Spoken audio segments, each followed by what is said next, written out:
Hi friends, எல்லாருக்கும் வணக்கம். நான் தான் உங்கள் ஆச்சி பேசுகிறேன். இன்றைக்கி நாம் பட்டினத்தாரின் சீடர் பத்திரகிரியாரை பற்றி இந்த வீடியோவில் பார்க்கலாம் வாங்க. 11 சித்தர்களில் ஒருவராக போற்றப்படுபவரும் அரசனாக இருந்து பட்டினத்தாரின் சித்தருமை தெரிந்த கணமே அவருடைய சீடராகி தன் சகல செல்வ போகங்களையும் துறந்து துறவியானவர்தான் பத்திரகிரியார். இவருடைய பாடல்கள் மெய்ஞான புலம்பல் மிகவும் புகழ்பெற்றவை. பத்திரகிரியார் என்ற பெயரில் பட்டினத்தாரின் சீடராக இருந்தவரின் இயற்பெயர் பர்த்ருஹரி. உஜ்ஜயினியின் மாகாளம் என்ற பகுதியில் அரசராக இருந்தவர். அரசராக இருந்தாலும் சிவபக்தியில் சிறந்தவர். ஒரு நாள் அவருடைய அரண்மனையில் புகுந்த திருடர்கள் விலையுயர்ந்த ஆபரணங்களை எல்லாம் கொள்ளையடித்து சென்றனர். செல்லும் வழியில் இருந்த ஒரு விநாயகர் கோவிலில் தாங்கள் கொள்ளையடித்து வந்த ஆபரணங்களில் ஒரு மாணிக்க மாலையை விநாயகருக்கு காணிக்கையாக வீசிவிட்டு சென்றனர். அந்த மாணிக்க மாலை விநாயகரின் கழுத்தில் விழுவதற்கு பதிலாக அங்கே நிஷ்டையில் இருந்த பட்டினத்தாரின் கழுத்தில் விழுந்தது.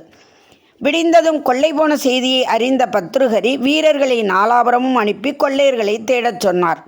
வீரர்களின் பார்வையில் கோவிலில் நிஷ்டையில் இருந்த பட்டினத்தாரும் அவர் கழுத்தில் இருந்த மாணிக்க மாலையையும் பார்த்து அவர்தான் திருடன் என்று நினைத்து கைது செய்து அழைத்துச் சென்றனர். பத்ருஹரியும் தீர விசாரிக்காமல் பட்டினத்தாரை கழுவில் ஏற்றும்படி உத்தரவிட்டார். வீரர்கள் பட்டினத்தாரை கழுமரத்தின் அருகே கொண்டு சென்றனர். அப்போது பட்டினத்தார் என் செயலாவது ஒன்றுமில்லை என்று தொடங்கும் பாடலை பாடியதும் கழுமரம் தீப்பற்றி எரிந்தது. செய்தியை கேள்விப்பட்ட பத்ருஹரி ஓடிவந்து பட்டினத்தாரின் பாதங்களை பணிந்து தமக்கு தீட்சை கொடுத்து சீடராக ஏற்றுக்கொள்ளும்படி பிரார்த்தித்தார். பத்ருஹரியின் மனப்பக்குவத்தை உணர்ந்த பட்டினத்தார் அவருக்கு தீட்சை வழங்கினார். அவரே பத்திரகிரியார். குருவின் கட்டளைப்படி திருவிடைமருதூர் வந்து துறவு வாழ்க்கையை மேற்கொண்டார் பத்திரகிரியார். மகாலிங்கேஸ்வரர் கோவிலின் மேற்கு கோபுர வாசலில் இருந்து கொண்டு தினமும் பிச்சை ஏற்று குருவிக்கு சமர்ப்பித்த பிறகே தான் உண்டு வந்தார். ஒரு நாள் அவர் அப்படி தன் குருவுக்கு சமர்ப்பித்துவிட்டு உணவை உண்ணும் வேளையில் பசியால் வாடிய ஒரு நாய் அவருக்கு முன்பாக வந்து நின்றது. நாயின் பசியை கண்ட பத்திரகிரியார் அதற்கு சிறிது உணவு கொடுத்தார்.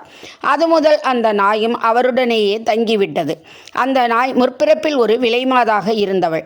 தான் செய்த பாவங்களின் பலனாக இந்த பிறவியில் நாயாக பிறந்திருக்கிறாள். பத்திரகிரியார் அந்த நாயை பாதுகாத்து வந்தார். இந்த நிலையில் பட்டினத்தார் திருவிடைமருதூர் கோவிலை அடைந்து கிழக்கு கோபுர வாயிலில் அமர்ந்து சிவபெருமானை தியானித்தபடி இருந்தார். ஒரு நாள் பட்டினத்தாரின் பூர்வாசிரம பிள்ளையான மருதவாணர் ஓர் ஏழை வடிவம் கொண்டு பட்டினத்தாரிடம் பிச்சை கேட்டார். அதற்கு பட்டினத்தார் மேலே கோபுர வாசலில் ஒரு குடும்பஸ்தன் இருக்கிறான், அங்கே செல்வாய் என்று கூறி அனுப்பினார். மருதவாணனும் மேற்கு கோபுரத்துக்கு சென்று அங்கிருந்த பத்திரகிரியாரிடம், ஐயா, எனக்கு பசியாக இருக்கிறது. கிழக்கு கோபுரத்தில் இருந்த ஒருவரிடம் பசிக்கு அன்னம் கேட்டபோது அவர் மேற்கு கோபுரத்தில் ஒரு குடும்பஸ்தன் இருப்பதாக சொல்லி என்னை இங்கே அனுப்பினார் என்று கூறினார். உடனே பதறிப்போன பத்திரகிரியார், ஐயோ, இந்த பிச்சை எடுக்கும் ஓடும் நாயும் என்னை குடும்பஸ்தனாக ஆக்கிவிட்டதே என்று வருந்தி பிச்சையோட்டை நாயின் மேல் விட்டு எறிந்தார். பத்திரகிரியாரின் தொடர்பு காரணமாக அந்த நாய் அடுத்த பிறவியில் காசி அரசருக்கு பெண்ணாக பிறந்தாள். அவளுக்கு திருமண பருவம் வந்ததும் அரசன் வரன் தேட முயன்றபோது, அப்பா, நான் யாருக்கும் உரியவள் இல்லை. திருவிடைமருதூர் கோயிலின் மேற்கு கோபுர வாசலில் அமர்ந்திருக்கும் தவ முனிவருக்கே உரியவள் என்று கூறினாள். அரசரும் பெண்ணின் மன உறுதியை கண்டு திருவிடைமருதூருக்கு அழைத்து வந்தார். பத்திரகிரியாரை கண்டு வணங்கிய அரசகுமாரி, தங்களின் அடிநாய் வந்திருக்கிறேன், என்னை ஏற்றுக்கொள்ளுங்கள் என்று வேண்டினாள்.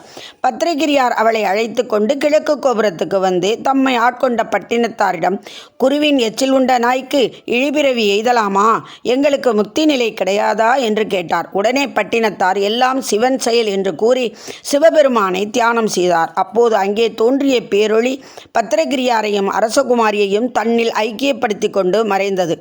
ஆங்காரம் உள்ளடக்கிய ஐம்புலனை சுட்டறுத்து தூங்காமல் தூங்கி சுகம் பெறுவது எக்காலம் என்பது போன்ற எண்ணற்ற பாடல்களை பத்திரகிரியார் பாடியிருக்கிறார்.